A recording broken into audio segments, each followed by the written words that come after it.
하나님 말씀 요한계시록 2장 1절부터 우리 7절까지를 다 같이 함께 읽습니다.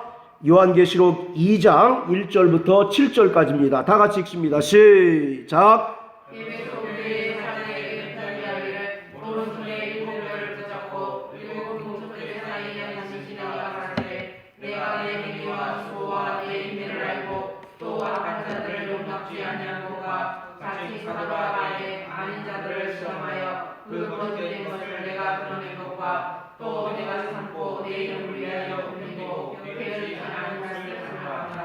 그러나 너를 책망할 것이 있나니 너의 처음 사랑을 버렸느니라. 그러므로 어디서 떨어진 것을 생각하고 회개하여 처음 행위를 가지라. 만일 그리하지 아니하고 회개치 아니하면 내가 내게 임하여 내 촛대를 그 자리에서 옮기리라. 오직 내게 이것이 있으니 내가 니골라 당의 행위를 미워하는도다. 나도 이것을 미워하노라. 이기는 그에게는 내가 하나님의 낙원에 있는 생명나무의 과실을 주어 먹게 하리라. 아멘. 예, 오늘부터 2장, 3장은 잘 알고 계신 것처럼 그 아시아에 있는 7교회에 보내신 하나님의 편지입니다. 그리고 그 중에서 오늘은 에베소 교회에 보내신 바로 그러한 편지를 우리가 또 함께 나누게 될 텐데, 먼저 이 편지의 개괄적인 것을 설명을 잠시 드리고 시작하겠습니다. 바로 이 편지는 1절에 기록한 것처럼 어떠한 분이 가라사대라고 이렇게 공통적으로 시작이 되는 것을 볼 수가 있어요. 2장 1절에 보면 오른손에 7뼈를 붙잡고 7 금촛대 사이에 다니시는 이가 가라사대 이렇게 돼 있죠. 그리고 8절에 보면 서머나 교회에게 보내신 편지에도 보면 처음이요 나중이요 죽었다가 살아나신 이가 가라사대라고 이렇게 바로 그 편지를 보내신 송신자에 대해서 구체적으로 이렇게 명기하고 있습니다. 여기서 어떠한 분이 가라사대라고 하는 말은 이제 그 구약에 잘 나타나는 그런 표현이에요. 구약의 선지자들이 이스라엘 백성들에게 하나님의 말씀을 그 대언하고 선포할 때 히브리어로 아마르 아도나이 그렇게 얘기합니다. 즉 하나님께서 가라사대, 여호와 하나님께서 가라사대라고 이렇게 하면서 그 하나님의 말씀을 선지자가 선포하고 있는데, 그 형식을 그대로 이제 따랐습니다. 이 말은 무슨 말이냐면 이 사도 요한이 신약의 선지자격이다라고 하는 것을 이제 그 염두에 두고 있는 거예요. 그래서 신약의 선지자격인 사도 요한이 하나님의 백성들인 교회에게 구원의 메시지를 전해주고 또 교회에 일어날 일들을 기록하고 있는 것이다 라고 말씀하고 있는 것입니다. 그리고 이 편지는 단지 이 7개의 교회에게만 해당되는 바로 그러한 내용이 아니라 시간과 공간을 초월하여서 모든 시대, 모든 지역에 위치한 교회와 또 성도들에게 주시는 하나님의 말씀인 것입니다. 그러니까 그 말씀이 2000년 전에 에베소 교회, 또 서머나 교회, 그리고 기타 다른 교회에게만 적용되는 그러한 말씀이 아니라 오늘 내게 들려주는 하나님의 음성으로 들어야 된다라고 하는 거예요. 그래서 그 끝절에 뭐라고 얘기합니까? 성령이 교회들에게 하시는 말씀을 들을지어다 라고 말씀하고 계셔요. 성령은 어제나 오늘이나 영원토록 동일하신 분이시기 때문에 과거에 말씀하신 하나님께서 동일하게 오늘 우리 반석교회와 또 교회 성도들인 저와 여러분들에게도 끊임없이 말씀하고 계시다라고 이와 같이 하시는 거예요. 그래서 오늘 이 말씀을 우리는 과거의 말씀이 아니라 오늘 내게 하시는 그 성령의 음성으로 듣고 받을 때 이것이 우리에게 큰 믿음의 권능이 될 수가 있다라고 하는 겁니다. 자, 그리고 이 편지들은 일정한 패턴, 구조를 가지고 있어요. 제일 첫 번째, 그 수신자에 대해서 바로 언급하고 있습니다. 에베소 교회의 사자에게 편지하기를, 또 서머나 교회의 사자에게 편지하기를. 여기서 이 사자라고 하는 것은 교회를 붙들고 있는, 교회를 수호하고 있는 천사다라고 이렇게 말씀을 드렸습니다. 그래서 이 천사를 통해서 하나님께서 각 교회들에게 심판과 또 회개를 촉구하는 하나님의 말씀을 전달해 주고 있는 거예요. 그리고 두 번째로는 그 예수 그리스도의 속성에 대해서 이제 설명하고 있습니다. 또 1절에 보시면 오른손에 7뼈를 붙잡고 7 금초대 사이에 다니시는 이가 가라사대, 이렇게 돼 있어요. 자, 오른손에 7뼈를 붙잡고 7 금초대 사이에 다니시는 이가 누굽니까? 예수 그리스도죠. 그리고 또 8절 한번 보세요. 처음이요 나중이요 죽었다가 살아나신 이가 가라사대. 이것도 역시 이제 예수 그리스도를 이제 나타내는 말이죠. 바로 이와 같이 처음에는 그 수신자에 대해서 이제 언급하고 있고, 두 번째로는 예수 그리스도의 속성에 대해서 각각 다른 표현으로 이제 나타내고 있습니다. 이것은 그 교회에 보낸 편지의 내용을 염두에 두고 사도 요한이 이렇게 이제 그 붙인 바로 그러한 속성이에요. 그래서 오른손에 7뼈를 붙잡고 7 금초대 사이에 다니신다라고 하는 말은 에베소 교회가 그 당시에 많은 환난 가운데 이제 어려움을 겪고 있는데 예수 그리스도께서 권능의 오른손으로 바로 에베소 교회를 붙들어 주고 계시다라고 하는 바로 그런 표현으로 이제 쓰고 있는 겁니다. 그리고 세 번째로는 당시에 그 교회들이 처한 상황과 또 영적인 상태에 대해서 바로 언급하고 있습니다. 그 2절과 바로 3절에 이제 그렇게 이제 돼 있어요.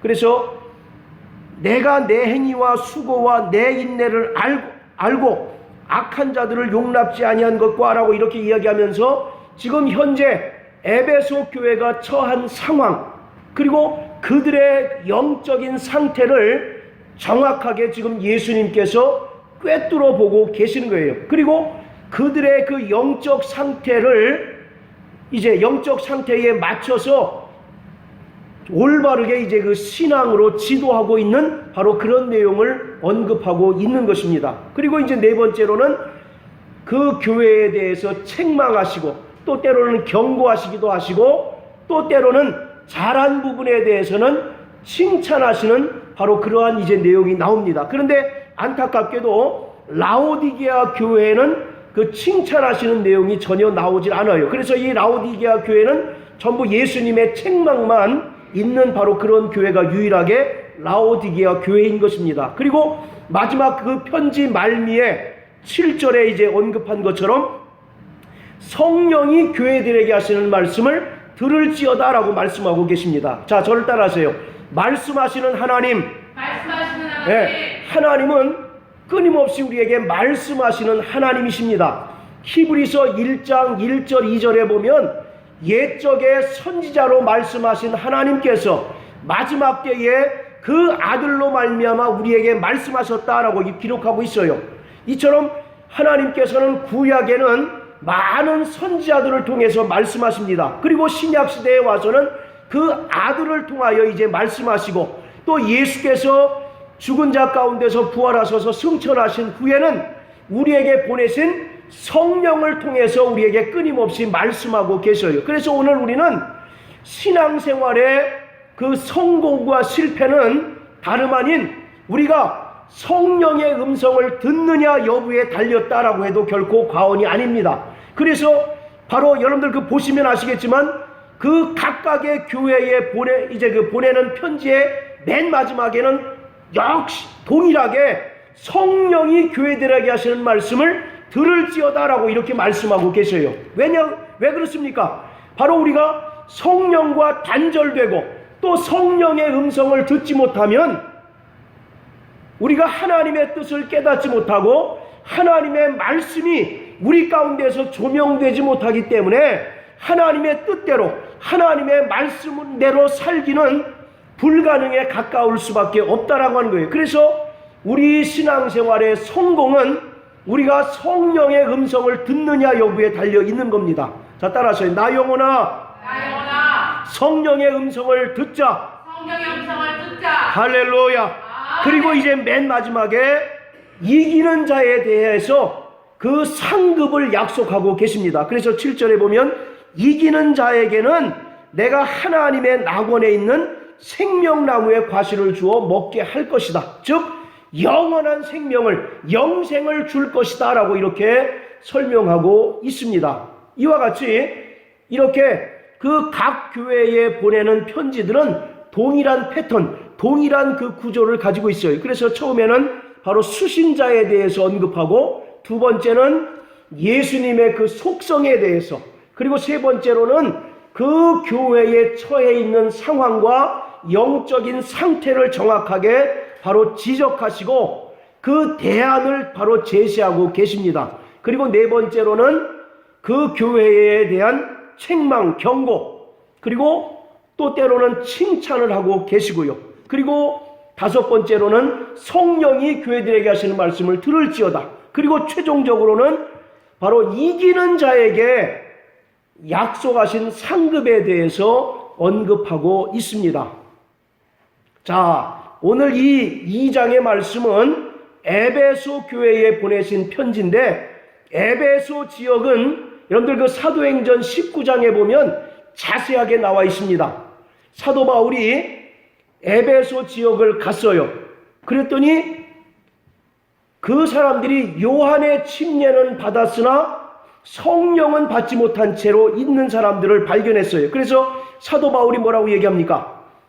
너희가 믿을 때 성령을 받았느냐 했더니 우리는 성령이 있음도 알지 못합니다 라고 이렇게 이제 얘기합니다. 그래서 사도 바울이 그들에게 복음을 전하고 그들에게 침례를 베풀고 그들에게 안수를 했더니 그들이 다 성령 충만함을 받아서 방언을 말하고 또 예언도 하는 그런 내용이 바로 사도행전 19장에 나와요. 그게 바로 에베소 이제 그 지역에 있는 교회였습니다.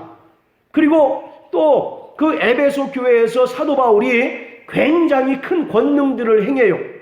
병자들이 어찌나 많이 오든지 일일이 그들에게 이제 안수를 할 수가 없어가지고 그가 가지고 있는 앞치마와 손수건을 병든 사람의 머리에 얹으니까 귀신이 떠나가고 막 병든 자들이 이제 고침받게 되는 겁니다.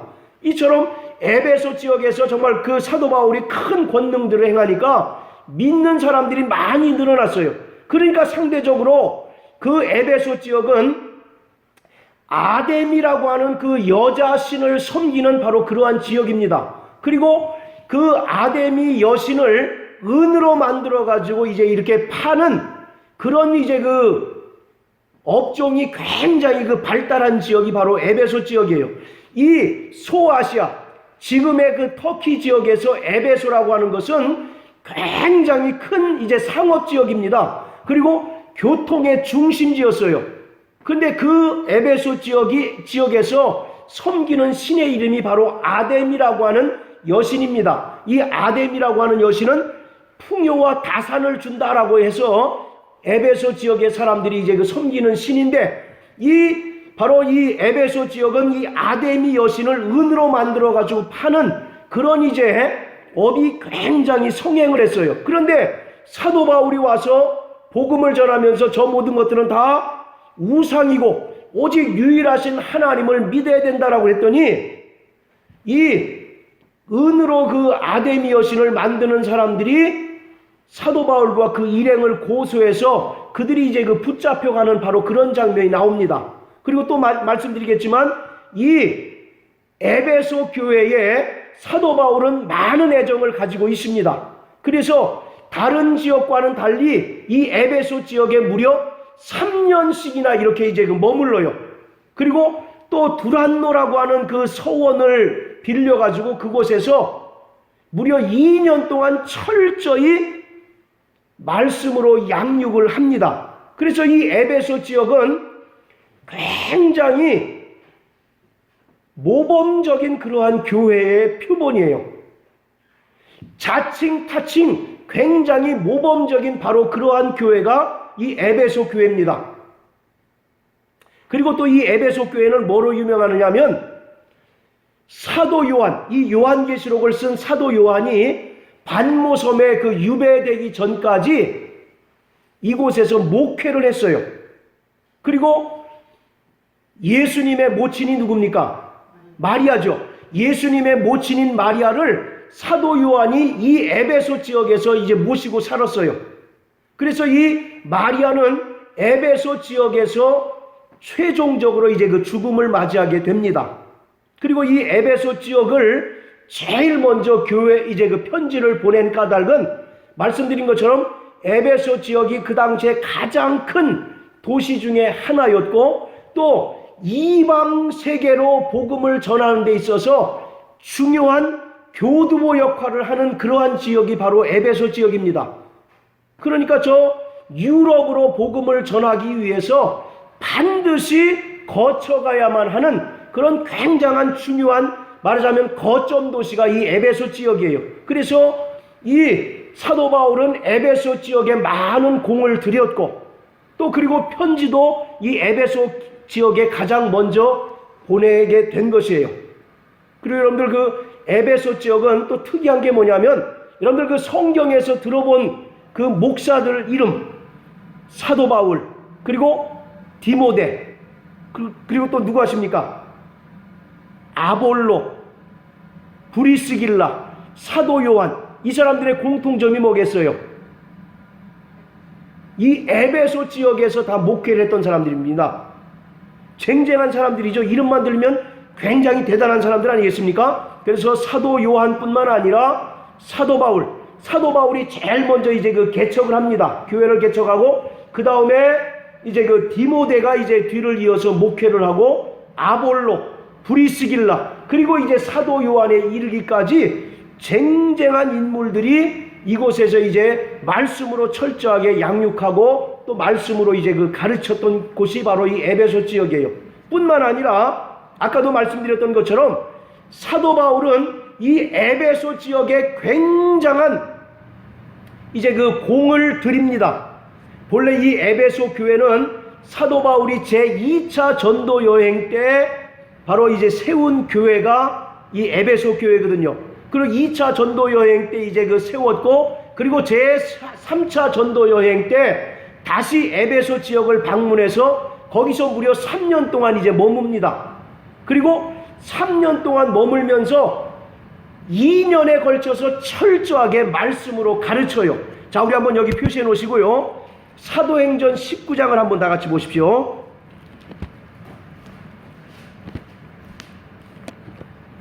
자, 사도행전 19장. 자, 9절, 10절.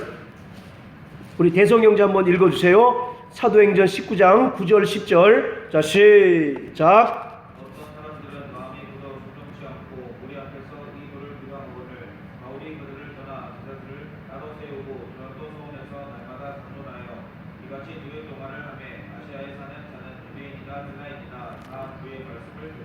예, 자, 사도 바울이 두란노 서원에서 날마다 강론했다라고 이렇게 얘기합니다. 근데 다른 고대 사본에 보면 우리 성경에는 그냥 날마다 강론한 걸로 되어 있는데 다른 고대 사본에 보면 구체적인 그 시간까지 언급이 되어 있어요. 오전 11시부터 오후 4시까지. 그럼 몇 시간입니까?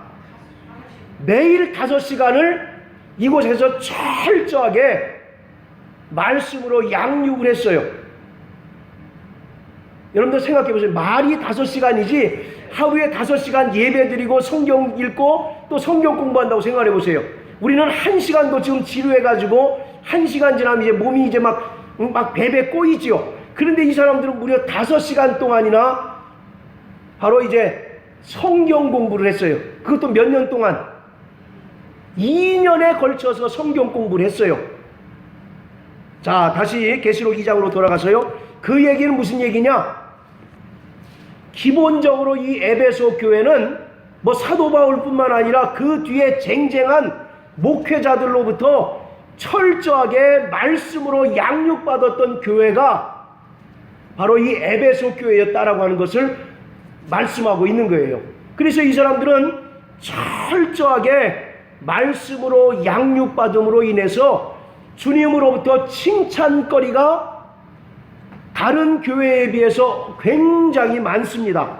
자, 우리 한번 계시록 2장 2절 3절 한번 읽으세요. 2절 3절. 자, 계시록 2장 2절 3절 시작. 내가 내 행위와 수고와 내 인내를 알고 또 악한 자들을 용납지 아니한 것과 자칭 사도라 하는데 아닌 자들을 시험하여 그 거짓된 것을 내가 드러낸 것과 또 내가 참고 내 이름을 위하여 견디고 게으르지 아니한 것을 아노라. 예, 자, 이 에베소 교회는 아까도 말씀드렸던 것처럼 사도 바울에 의해서 스파르타 교육을 받았던 거예요.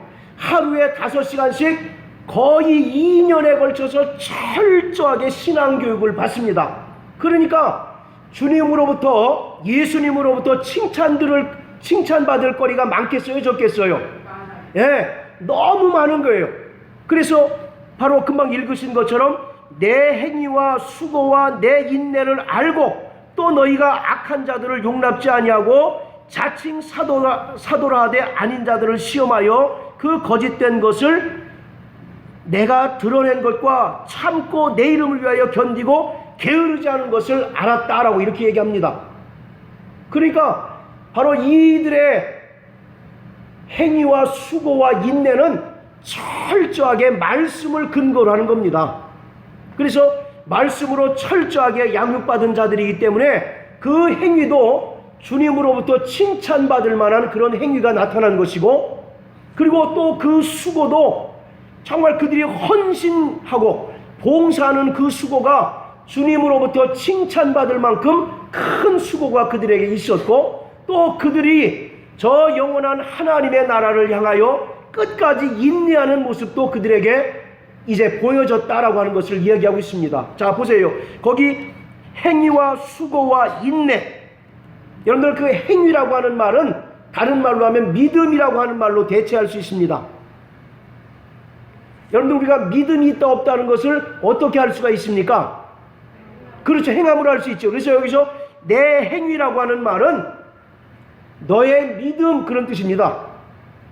그리고 수고라고 하는 것은 형제에 대한 바로 봉사, 헌신, 사랑을 바로 수고라고 이렇게 얘기를 하는 거예요. 그리고 인내라고 하는 것은 소망을 얘기합니다. 그러니까 행위라고 하는 말 대신에 믿음이라고 하는 단어를 넣을 수가 있고, 수고라고 하는 단어 대신에 사랑이라고 하는 단어를 넣을 수가 있어요. 그리고 인내라고 하는 단어 대신에 소망이라고 하는 단어를 넣을 수가 있습니다. 여러분들 고린도전서 13장에 보면 이 세 가지가 뭐가 나타납니까? 믿음과 소망과 사랑 중에 그 중에 제일은 사랑이다 그러잖아요. 바로 이 에베소 교회는 믿음도 있었고 사랑도 있었고 또 뭐가 있습니까? 소망도 있는 정말 다른 교회들에 비해서 완벽한 그런 교회로 비춰지는 그러한 교회였어요. 그래서 주님으로부터 이렇게 굉장한 칭찬을 받았습니다. 뿐만 아니라 바로 이들은 철저하게 사도 바울을 비롯해서 많은 쟁쟁한 그 목회자들로부터 성경교육, 말씀으로 양육을 받았기 때문에 뭐를 퇴치할 수 있습니까? 요즘 말로 하면 이단들을 퇴치할 수가 있어요. 이단들을 분별할 수 있고 또 거짓 선지자들을 퇴치할 수 있는 그런 신앙의 내공이 갖춰져 있는 바로 그러한 교회가 이 에베소 교회였어요. 그래서 그 6절에 뭐라고 얘기하냐면 오직 내게 이것이 있으니 내가 니골라당의 행위를 미워하는도다. 나도 이것을 미워한다라고 이렇게 얘기합니다. 여기서 이 니골라당이라고 하는 것은 사도행전 그 6장에 나오는 그 7 집사 중에 니골라라고 하는 사람 있죠. 그 사람과 같다 틀리다 라고 이렇게 이제 많은 논란이 있지만 제가 보기에는 그 사람하고 전혀 상관없는 사람인 것 같아요. 어쨌든 바로 니골라 당이라고 하는 것은 한마디로 얘기하면 무율법주의자들을 얘기합니다. 이게 뭔 얘기냐면 이미 나는 예수님의 흘리신 피로 죄사함 받고 이미 예수님의 흘리신 피로 구원받은 하나님의 자녀이기 때문에 이제는 그 육체가 어떠한 범죄를 저질러도 다 아무런 상관이 없다라고 이렇게 주장하고 가르치는 사람들이 바로 무율법주의자들, 니골라당이에요.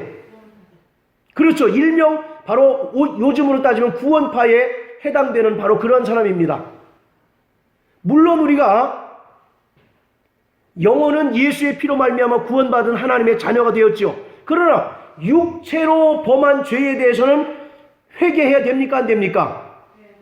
그렇죠. 회개해야 되잖아요. 그러나 이 사람들은 나는 이미 완벽하게 구원받은 자들이기 때문에 다시는 회개할 필요가 없다라고 이렇게 주장하고 가르치는 사람들이 바로 니골라당, 무율법주의자들이에요.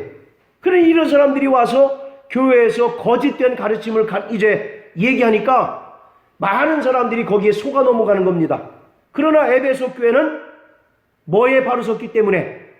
말씀에 바로 섰기 때문에 그 모든 것들을 분별할 수 있는 능력이 있어요. 그래서 바로 거짓 선자들 또 이단들을 분별해서 그들을 교회에서 바로 퇴치할 수 있는 그러한 말씀의 능력을 가진 자들입니다. 어떻습니까? 여러분들 겉으로 보기에는 굉장히 완벽에 가까운 그런 교회 같지요.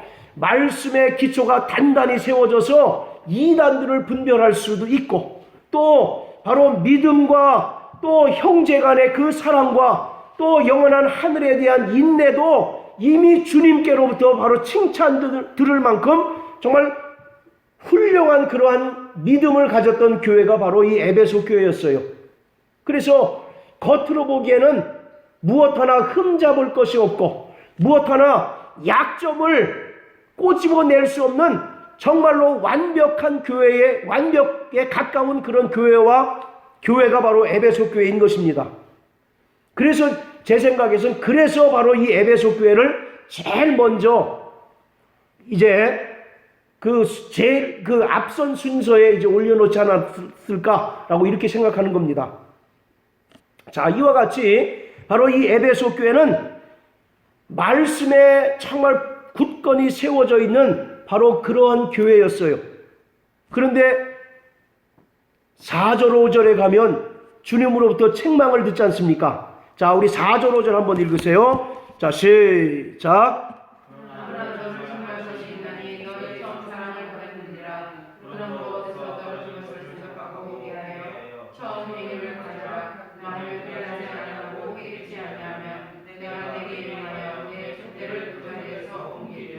예, 이 얘기는 무슨 말이냐?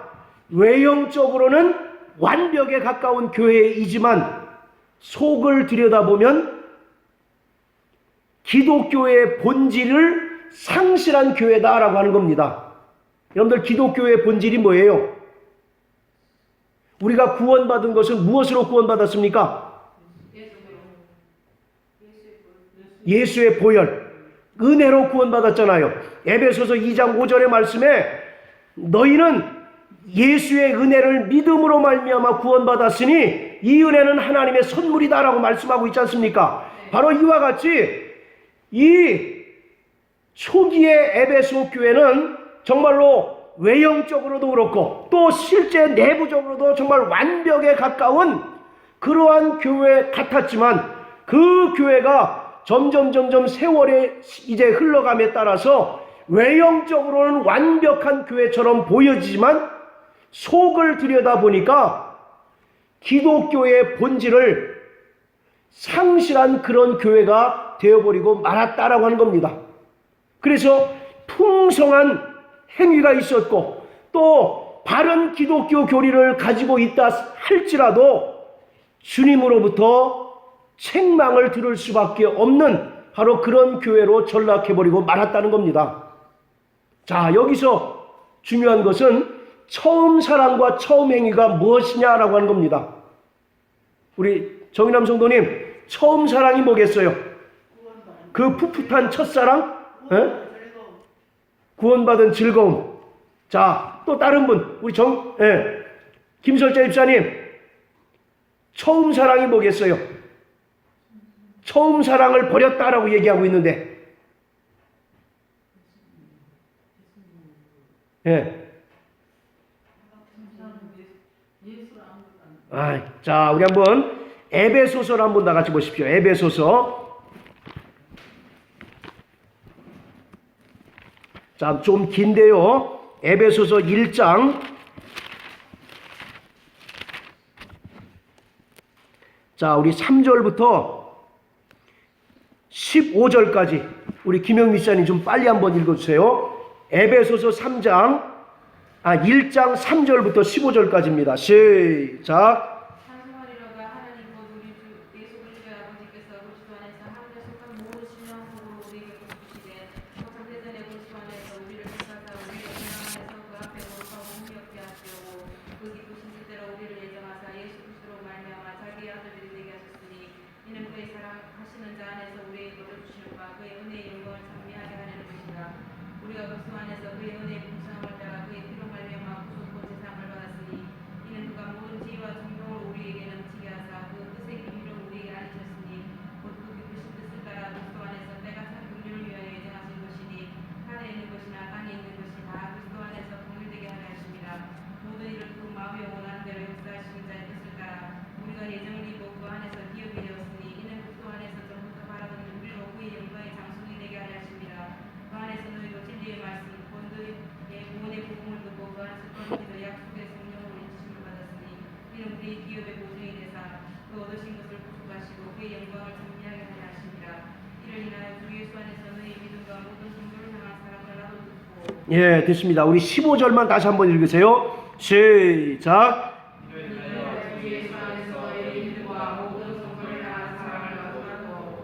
자, 지금 3절부터 15절까지 읽었는데, 자, 무슨 내용인 것 같습니까? 하나님께서 우리에게 베푸신 그 은혜와 구원이 얼마나 큰 선물인지를 우리에게 설명하고 있잖아요. 그래요, 안 그래요? 예, 우리가 이렇게 죄인이었는데 하나님께서 은혜로 말미암아 구원 얻게 하셨는데, 그것이 우리에게 베푸신 얼마나 큰 은혜요, 얼마나 큰 선물인지를 구구절절히 지금 설명하고 있는 그러한 내용입니다. 그러면서 15절에 이를 인하여, 구체적으로 우리가 받은 그 은혜와 구원으로 인하여, 그런 뜻입니다. 은혜와 구원으로 인하여 주 예수 안에서 너희 믿음과 모든 성도를 향한 사랑을 나도 들었다, 이렇게 얘기합니다. 그러니까 이 처음 사랑이라고 하는 것은 우리가 하나님의 은혜에 감사해서 하나님을 사랑하는 것을 말합니다. 그리고 또 하나는, 여러분들, 우리가 은혜 받은 사람들은 옆에 있는 사람들을 사랑해야 됩니까, 말해야 됩니까? 그리고 용서해야 돼요, 말해야 돼요? 용서해야 되잖아요. 마태복음 18장에 보면 너희가 용서받았으면 다른 형제도 반드시 용서해야 된다고 말씀하고 있지 않습니까? 그래서 오늘 그 15절에 이를 인하여, 즉 너희가 받은 은혜와 구원으로 인하여 주 예수 안에서 너희 믿음, 이 믿음이라고 하는 단어 대신에 사랑이라고 하는 단어를 넣어보세요. 주 예수 안에서 너희 사랑과 모든 성도를 향한 사랑을 나도 들었다라고 이렇게 얘기하고 있는 거예요. 자, 이와 같이 오늘 우리의 신앙생활은, 위로는 누굴 사랑하는 겁니까? 하나님을 사랑하고, 또 수평적으로는 이웃을 사랑하고 이웃을 용서하는, 그것이 바로 믿음이고 또 그것이 바로 우리 신앙생활이거든요. 오늘 이와 같이 우리 바로 믿는 자들의 가장 기본적인 본질은 바로 은혜입니다. 은혜. 우리가 이 땅에서 신앙생활하는 모든 행위, 또 주님을 사랑합니다라고 하는 그 고백 자체의 바로 기본은 바로 은혜입니다. 은혜. 은혜 없이는 모든 것이 다 외식에 불과한 거예요. 은혜 없이 우리가 행하는 모든 것들이 다 형식에 불과한 겁니다. 오늘 에베소 교회가 바로 그런 거예요. 처음에는 이들이 말씀으로 철저하게 양육받았기 때문에 믿음도 훌륭하고 또 형제애도 훌륭하고 또 영원한 하늘에 대한 소망도 정말 주님께 칭찬 들을 만큼 훌륭한 그러한 믿음의 표본과 같은 그런 교회였어요. 그런데 점점 세월이 지남에 따라서 그 모든 행위와 또 수고와 인내가 뭘로 바뀐 겁니까? 형식으로 바뀌어버린 거예요. 외식으로 바뀌어버린 거예요. 그 행위는 여전히 동일합니다. 그 수고와 인내가 여전히 동일해요. 그러나 예전에는 하나님의 은혜에 감사해서 한 것이라고 한다면 지금은 습관화돼 버려가지고 하나의 형식이 돼버린 거예요. 하나의 외식이 되어버린 겁니다. 그래서 예수님께서 오늘 에베소 교회를 향하여 너희 처음 사랑을 버렸도다. 그러므로 너희가 회개하여 어디서 떨어졌는지 돌이키고 회개하라. 처음 행위를 가지라. 이와 같이 말씀하고 있습니다. 여러분들 하나님을 사랑하십니까? 근데 그 사랑이 정말 하나님의 은혜에 정말 감사해서 하는 사랑인지 아니면 우리가 지금 신앙생활 20년, 30년 또는 정말 오랫동안 함으로써 노련해지긴 했지만 그냥 이미 그것이 기계적으로 나오는 사랑인지 그걸 분명히 구분할 수 있어야 된다는 얘기죠. 그러니까 쉽게 얘기해서 무늬만 그리스도인들도 많다라고 하는 겁니다. 형식적으로는 정말 훌륭한 그리스도인처럼 보이고 정말 저 사람 보기엔 정말 굉장한 사람처럼 보이지만 내면을 들여다보면 가짜일 수도 있는 사람들이 부지기수라는 겁니다. 그래서 디모데후서 3장에 보면 경건의 모양은 있으나 경건의 능력을 부인하는 자들에게서 어떻게 하라고요? 돌아서라 라고 이와 같이 얘기합니다.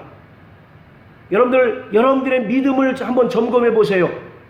내가 가짜인지 진짜인지, 내가 가짜 믿음으로 신앙생활 하는지 아니면 정말 진짜 주님의 은혜가 여전히 감사하고 그 기쁨으로 내가 신앙생활 하는지를 한번 냉정하게 점검해 보시라는 겁니다. 여러분들 마태복음 7장에 이런 말씀 있죠. 나더러 주여 주여 하는 자마다 다 천국에 들어갈 것이 아니라 하늘에 계신 내 아버지의 뜻대로 하는 자라야 천국에 들어갈 수 있다. 그날이 되면 많은 사람이 내게 와서 내가 주의 이름으로 선지자 노릇하고 주의 이름으로 귀신도 쫓아내고 주의 이름으로 많은 권능을 행했습니다. 이렇게 얘기합니다. 그때 주님께서 뭐라고 얘기했습니까? 이 불법을 행하는 자야, 나는 너를 도무지 알지 못하니 너는 내게서 떠나라고 이렇게 얘기해요. 그리고 그 뒤에 또 무슨 비유가 나오냐면 바로 집 짓는 비유가 나오죠. 반석 위에 집을 짓는 사람하고 또 모래 위에 집을 짓는 사람. 지난번에도 말씀드렸던 것처럼 그 건물을 무엇으로 짓느냐가 핵심 포인트입니까? 아니죠. 그 기초가 무엇으로 돼 있느냐, 그게 핵심 포인트 아니겠어요? 반석은 뭡니까? 예수 아니에요, 예수. 그러니까 예수님의 은혜를 따라 신앙생활하는 사람과 모래 위에 집을 지은 사람은 율법, 자기의 의를 따라서 신앙생활하는 사람, 그것을 지금 얘기하고 있는 거예요. 정말 은혜를 따라 사는 저와 여러분들 되시길 주의 이름으로 축원합니다. 정말 지금도 우리 안에 정말 내가 처음 주님을 만났을 때 그 사랑, 그때는 지금처럼 신앙생활이 노련하지 않았죠. 성경 말씀도 잘 몰라요. 그러나 정말 무엇인지 알지 못하지만 정말 주님을 만났을 때 그 느꼈던 그 감격, 그 기쁨, 그 감사가 여전히 여러분들에게 있느냐 하는 겁니다.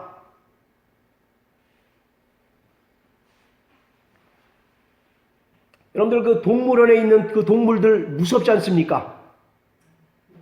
살아있기 때문에 그렇지 않습니까? 그러나 반대로 박물관에 있는 동물은 무서워요, 안 무서워요? 왜요? 죽어서 박제된 그런 그 동물이기 때문에 전혀 무섭지가 않잖아요. 이빨도 있고 눈도 있지만 전혀 무섭지가 않아요. 오늘 여러분들의 믿음이 박제된 믿음은 아니십니까? 오늘 정말 저와 여러분들의 믿음이 이렇게 박물관에 박제된 죽은 믿음이 아니시느냐고. 정말 내가 참 주님 만났을 때 내가 정말 목숨을 다 바쳐 주님을 사랑하겠습니다. 내 정말 힘을 다해 주님을 사랑하겠습니다. 그 고백은 이제 온데간데 없이 정말 하루하루를 겨우 살아가면서, 근데 이제 신앙생활이 이제 노련해질 대로 노련해져서 기도도 잘하고 모든 행위는 다 잘하지만 알맹이가 빠져버렸어요. 알맹이가 뭡니까? 은혜예요, 은혜.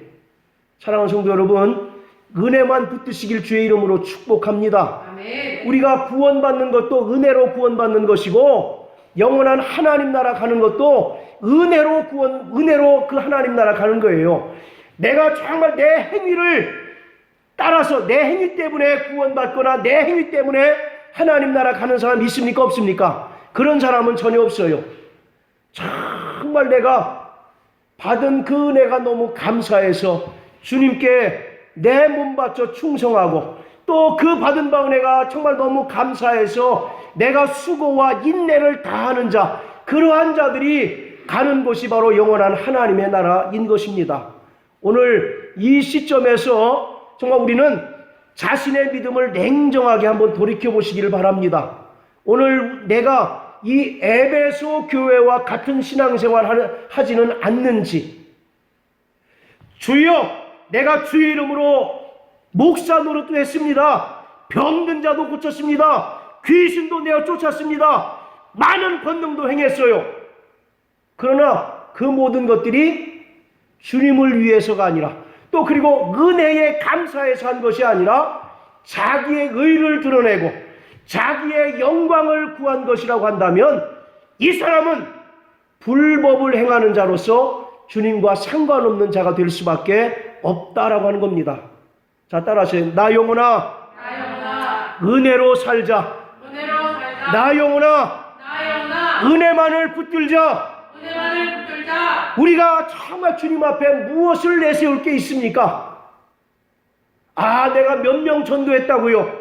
내가 정말 예배당 몇 개 지었다고? 그거는 아무런 공적이 될 수가 없어요. 내가 할 수 없고 나는 정말 부족하니 주님의 은혜만 붙듭니다. 그러한 자가 주님 마음에 합한 자인 것을 믿으셔서 날마다 그 은혜를 따라 사시고 은혜만 의지하는 우리 모든 반석교회 성도 되시기를 예수님 이름으로 축복합니다. 아멘. 할렐루야. 아멘. 자, 우리 또 7절 한번 다 같이 읽으세요. 2장, 에베소서 2장, 계시록 2장 7절. 자, 다 같이 시작. 이는 나는 성령이 그들에게 하시는 말씀을 들을지어다. 이기는 그에게는 내가 하나님의 나무에 있는 나무의 가시를 주어 먹게 하리라. 할렐루야. 바로 성령의 음성을 들으시길 바랍니다. 또 이기는 자는 하나님의 낙원에 있는 생명나무의 과실을 주어 먹게 하리라. 여러분들 그 창세기 3장에는 아담이 범죄했을 때 생명나무로 가는 길을 어떻게 했습니까? 네, 천사들로 하여금 막으셨죠. 그러나 이제는 바로 이긴 자들에게는 하나님 낙원에 있는 생명나무를 먹게 하실 것이다. 즉 영원한 하나님의 나라에서 영생하게 할 것이다 라고 이와 같이 말씀하고 계십니다. 오늘 우리가 정말 그 은혜를 잃어버리면 촛대를 옮기신다라고 하는 사실을 깨닫게 되시길 바랍니다.